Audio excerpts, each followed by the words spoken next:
Halo, kembali lagi dengan Bunda Titi. Kemarin aku buat tahu bacem teman-teman. Nah, biasanya kalau buat tahu bacem itu aku diamkan dulu semalaman. Oh ya, sebelumnya aku mau kasih tips dulu ya, biar tahu bacem itu nggak hancur.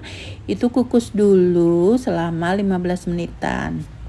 Karena biasanya kalau beli tahu di pasar itu suka direndam air, jadi kandungan airnya tuh banyak. Jadinya kayak begar gitu tahunya. Nah, kalau dikukus tuh jadi lebih keset dulu ya teman-teman.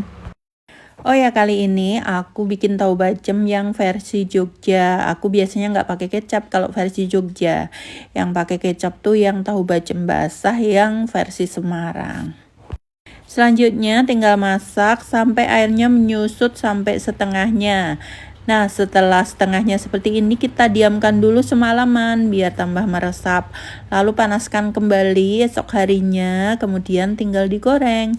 Nah, aku gorengnya biasanya sebagian karena untuk stok di kulkas. Oke, selamat mencoba.